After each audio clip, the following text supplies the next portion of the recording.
Our top story, Iran's defense minister has hit back at the U.S. a day after the Pentagon claimed that Iranian military vessels harassed American ships in the Persian Gulf.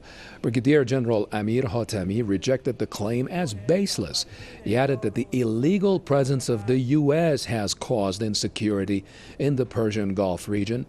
On Wednesday, the U.S. military said 11 vessels of the Iran's Islamic Revolution Guard Corps conducted what it called dangerous approaches toward U.S. Navy ships.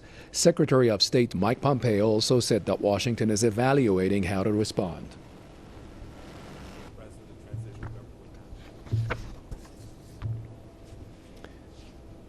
Jason Unruhe is joining us. He is a political commentator who comes to you via Skype out of Ontario. Jason, it's good to have you. Long time no see. I'd like to ask you, it's quite understandable that the U.S. might take positions as such, especially now that the attention of the world is very much focused on how it is dealing with its own coronavirus pandemic and the fact that, everybody is basically these days saying that they thought that the U.S. would have been more prepared for this. Your comment on this, do you agree?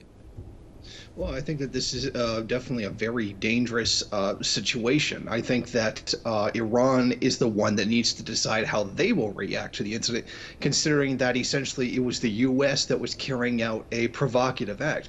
I mean, there's a very important question to ask here. What is a U.S. Coast Guard cutter by the name of Maui, whose job it is to defend the U.S. coast, doing on the other side of the planet, going into an area that is already sensitive, into an area that they have already carried out provocative actions in the past? So to me, these are some very important questions that do need to be asked. But even amid this entire situation for COVID-19 and the fact that the United States has terribly blundered its response to it, we've noticed that the aggressive foreign policy of the United States has certainly not taken a break. I believe it was today or yesterday, depending on what time zone you're in, that the United States accused China of carrying out, I'm not exactly sure what it is, like unlicensed or unallowed or illegal nuclear tests. And this is also something that they presented without evidence. And then all of a sudden, this incident happens with Iran. And this also comes at a time when Iran and China are building better relations. And China is sending help to many countries around the world, not just Iran, in order to deal with the COVID-19 situation. So I think that this is very clearly a tactic by the United States to harass other countries. Potentially trying to undermine the efforts of specifically China and Russia, who have been very helpful to many countries around the world during this crisis. And this is another distraction tactic. The U.S. normally does like to use these kinds of incidents to scare people, things like exaggerated mentions of outbreaks. But in this situation, it seems that we're seeing something very different, that the United States is carrying out these provocative acts in order to distract away from the virus, which definitely it does seem to show to me that they recognize that they have bundled this entire thing.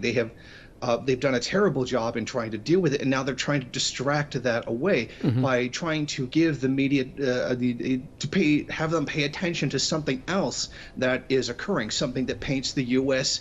as a victim, as something to perhaps try to get the population to rally around kind of situation. And I think that that's what these actions are, largely distractions from U.S. incompetence. Thanks for supporting that reason. Jason, that's exactly what I meant, to basically distract the world attention from your own faults and, make him focus on something that is not happening in the U.S.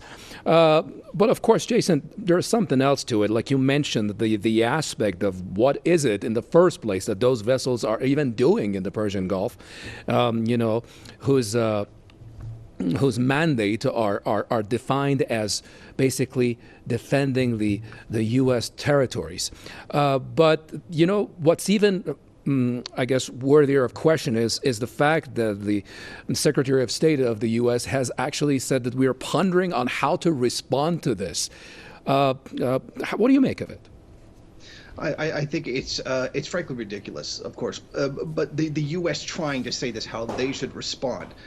they're making it out as though Iran just carried out some kind of random aggressive act. I mean, I've seen the video. I've watched the video. There was very far from what the United States was trying to claim. I mean, when you start sending what is essentially a military ship, although obviously the U.S. Coast Guard is not exactly the U.S. military, they are certainly a quasi-military organization.